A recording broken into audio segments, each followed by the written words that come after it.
Dipersembahkan oleh Didukung oleh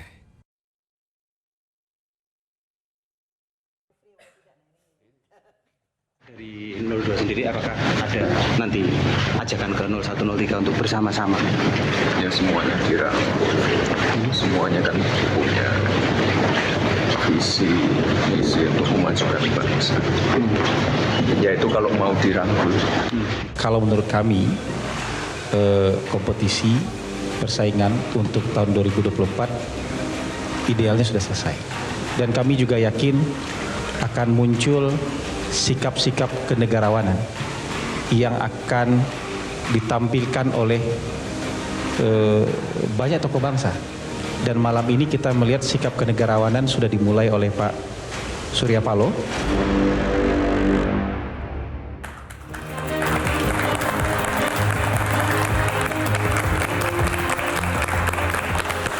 Baik, kembali lagi di Kontroversi pemirsa, dan kami sudah kedatangan lagi satu orang narasumber dari juru bicara dari Partai Demokrat, Mas Herzaki. Selamat malam, Mas Herzaki. Ya, selamat malam, mohon maaf. Oke, baik, karena Mas Herzaki istirahat dulu ya karena baru datang. Saya lanjut lagi ke Kang Pipin tadi ingin menanggapi dari Bang Nusron yang mengatakan kalau isu soal pencalonan Prabowo Gibran itu dibawa lagi ke MK pada saat gugatan, itu udah isu lama, Mas, itu udah usang.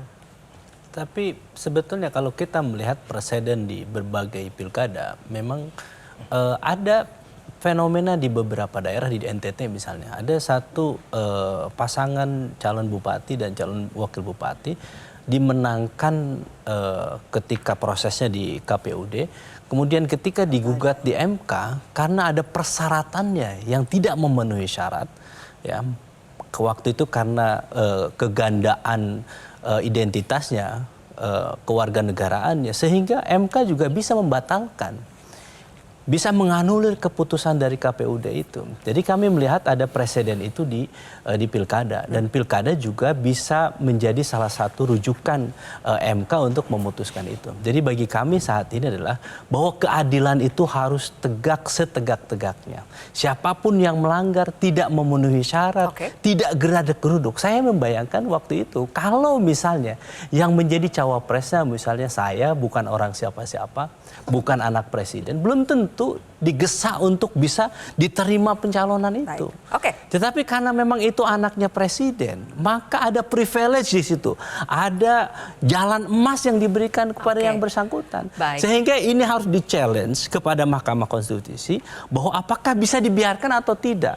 KPU menerima percalonan salah satu calon tidak memenuhi syarat dalam peraturan KPU. Peraturan KPU kalau mau dirubah harus diajukan dulu kepada DPR RI. Pertanyaannya kenapa harus digesa waktu itu? Kalau tidak bisa, maka ini yang dilakukan nanti saja 2029. Kenapa harus dipaksakan di 2024? Oke, baik. Saya minta tanggapannya dari Mas Zaki. Mas Zaki, kalau melihat dari PKS, dari PKB itu sama-sama masih firm untuk tetap mencari keadilan di jalan MK nanti. Tapi kalau dari sisi koalisi yang sudah ditetapkan sebagai pemenang oleh KPU, apakah akan lebih maju? Apakah akan sudah mulai bicara soal koalisi, pembagian jatah kursi?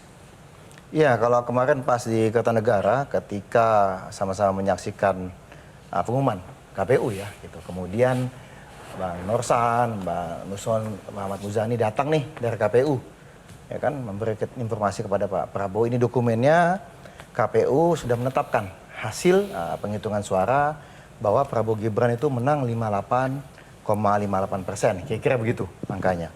Nah, Pak Prabowo menyampaikan di situ bahwa kita ini tidak dan bukan pada saatnya untuk euforia, karena ini adalah amanah, ini adalah tanggung jawab besar yang harus kita persiapkan dengan baik.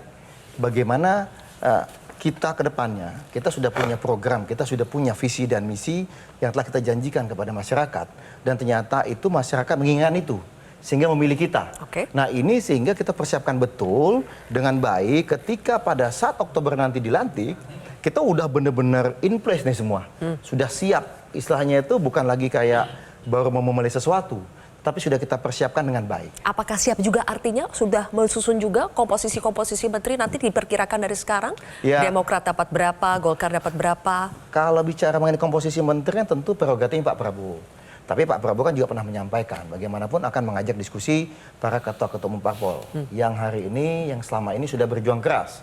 Saya sih mau bertanya sana, kayak Bang Nusron menurut saya sangat pantas nih jadi menteri ini kan, luar biasa. Udah beliau. endorse nih ya. Sekretaris TKN, ini nggak apa-apa dong, boleh dong ya nggak? Orang bagian dari yang berjuang dan berkeringat memenangkan Pak Prabowo Gibran ya Baik. wajar saja. Ada dua kata kunci nih, ini menarik nih. Sudah keluar ini kata-kata berjuang dan berkeringat. Iya dong Mbak, masa nggak boleh kan? Boleh. Makanya kalau bagi kami nih Demokrat misalnya Pak Erlangga bilang kok bisa Golkar 5 misalnya. Demokrat mau berapa? Ya kalau bagi kami gini Mbak, kami ini mengikuti apa yang disampaikan oleh Pak Prabowo gitu. Bahwa kita waktu bergabung itu Pak Prabowo minta komitmen. Kita ini bukan sama-sama mengantarkan pendaftaran saya dia bilang. Tapi kami ingin berjuang bersama-sama. Ketika kemarin kampanye agar bisa memenangkan hati publik dan mendapatkan suara kepercayaan publik. Sekarang kan sudah berhasil. Nah, belum, ada satu lagi Pak Prabowo sampaikan. Dan saya ingin, ayo nanti kalau misalnya kita dipercaya oleh rakyat, ayo kita sama-sama.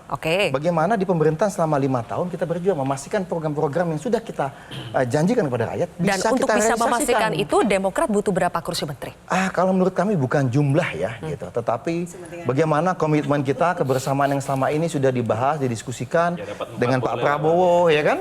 Dengan Mas AHY. Kalau dan bukan juga jumlah nanti kalau ketum-ketum nggak parpol dapat kan susah juga, Mas. Enggak lah, itu kan perbincangan antara Pak Prabowo, Mas AHY dan Tuhan yang tahu kan begitu. Berarti tidak mau sebut dulu ya berapa kursi menteri kami ya? bukan masalah tidak mau sebut atau sebut, tapi kami menghormati Pak Prabowo. Satu, sebagai presiden terpilih. Yang kedua, kami menghormati kesepakatan yang dibuat oleh Pak Prabowo dan Mas AHY. Kan begitu.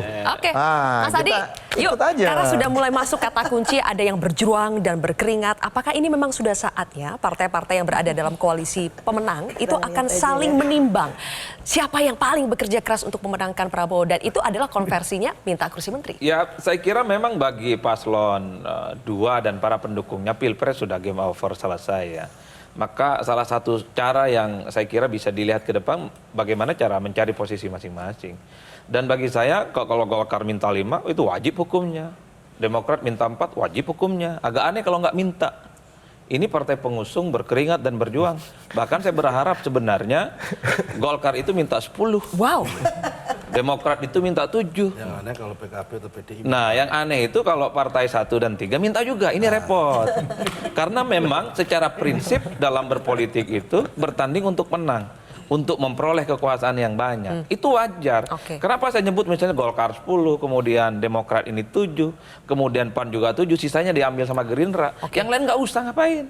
Masa yang minta dapat kekuasaan? Apa gunanya pemilu? Tapi kalau yang kalah saling juga minta banyak itu bakal timbul gesekan nggak, Mas Adi? Ya nggak ada cerita. Ini kan yang dipikirkan bagaimana merangkul pihak yang kalah. Ini kan repotnya. Makanya Golkar itu mintanya 5.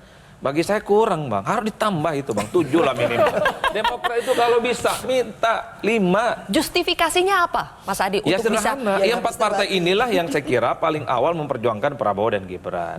Mereka lah yang berada di garda terdepan ya, memperjuangkan, mempromosikan, termasuk melawan rongrongan politik dari 1 dan 3. Jadi memang harus ditimbang-timbang ya. Sudah pernah melakukan apa? Dalam politik kalau menang dia wajar ingin mengkapitalisasi semua resource yang dia punya.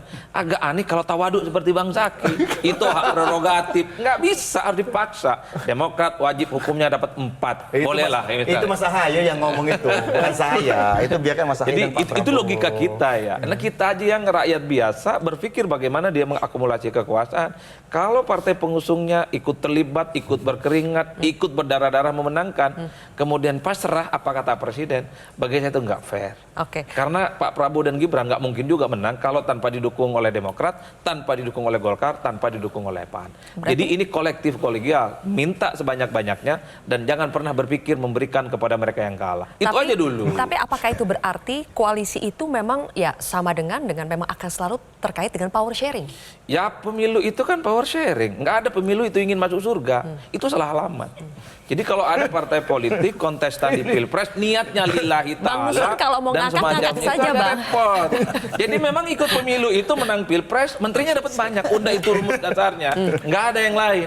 Kalau per hari ini ada partai politik calon presiden berpolitiknya ihdinas siratal mustaqim, ingin mendapatkan suara, udahlah. Ini udah nggak benar. Bukan begitu cara berpolitik. Oke, Mbak Lulu, komentarnya dong.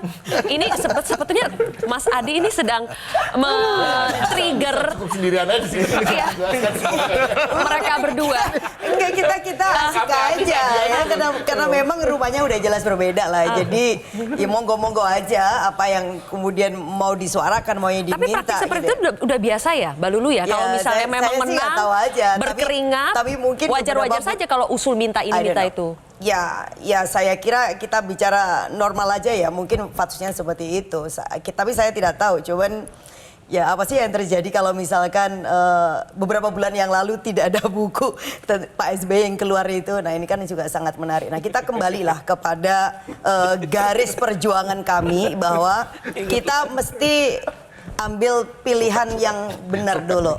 Demokrasi ini apapun harus dijalankan dengan cara yang benar. Jadi untuk tujuannya benar, cara pun juga harus benar. Itu menurut saya juga sangat penting. Jadi tidak boleh tujuan mengalahkan juga cara ya, karena inilah tujuan kita bernegara dan saya kira kita menghormati proses itu. Jadi kita tidak tahu apa yang terjadi nanti misalkan di MK. Kalau misalkan nuraninya MK itu masih hidup nih misalnya, dan kemudian benar-benar mendengarkan suara batinnya sendiri dan menangkap suara sunyi silent majority di mana 62% rakyat Indonesia bahkan memberikan dukungan ke hak angket misalnya, itu kan karena sebenarnya ada institusi demokrasi yang sisi lain mereka juga nggak percaya. Baik. Nah ini kan menurut saya menjadi presiden kalau ini Bang Kompas. ya Itu data dari mana itu? ya Litbang Kompas ya. Survei. Iya. Oh jadi sekarang percaya survei? Loh ya enggak dong, kan sama aja kita gunakan logika yang sama ya kan.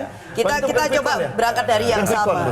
Nah saya kira ini pasti akan menjadi catatan yang sangat serius dan saya kira penting untuk kita menjadi punya sadar bersama ya. Pemilu di Indonesia bukan hanya hajatan kita, tetapi ini juga menjadi pantauan dari dunia internasional. Dan kalau kemudian kita berhasil melewati semua semacam jerat-jerat ya kecurangan yang bisa mencederai semangat demokrasi kita, saya kira ya kita berhasil. Mungkin itu menurut saya. Oke, kalau Bang Ciko melihatnya, kalau yang di sebelah sini sudah mulai memetakan, nanti kira-kira perjuangan keringat selama ini harus diimbali dengan apa? Dari PDI Perjuangan kan sepertinya sudah arahnya lebih ke oposisi ya, betul tidak Bang Ciko? Sampai hari ini tentunya sebagai partai politik utamanya kan keinginan apa yang menjadi keputusan partai politik itu kan tidak boleh hanya keinginan elit-elitnya aja. Betul. Artinya harus serapan dari aspirasi masyarakat. Ya, tapi pertanyaan saya begini Bang Ciko. Nah konstituen kita sampai hari ini belum ada yang mengatakan ayolah gabung aja sama yang menang siapapun itu yang menang. Gabung atau tidak gabung, koalisi sampai hari atau ini oposisi semuanya itu sama-sama baik ya Bang Ciko? Sama-sama baik, sama-sama mulia, sama-sama membangun bangsa. Dan Justru semakin dibutuhkan tidak? Justru oposisi atau partai-partai politik yang berada di luar pemerintahan itu sangat dibutuhkan untuk menjaga sebuah demokrasi yang begitu sehat. Nah, satu hal.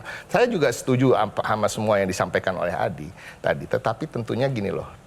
Seperti juga yang disampaikan oleh Bang Nusron terkait dengan syarat-syarat administratif yang terpenuhi, ya kan, ketok palu yang dikatakan bahwa si A tetap bisa mencalonkan diri walaupun terjadi A, B, C, D, E, F, G gitu. Dan itu masih dalam koridor hukum, saya sepakat.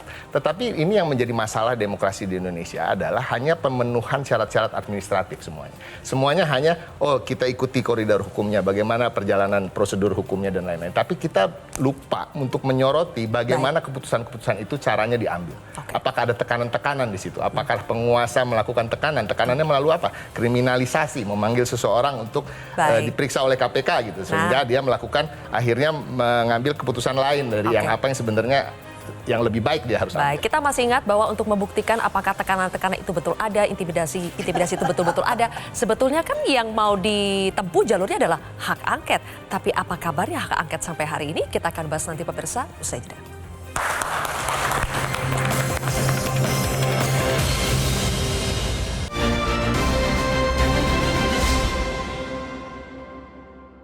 Dipersembahkan oleh, didukung oleh jelajahi cara baru mendapatkan informasi. Download Metro TV Extend sekarang.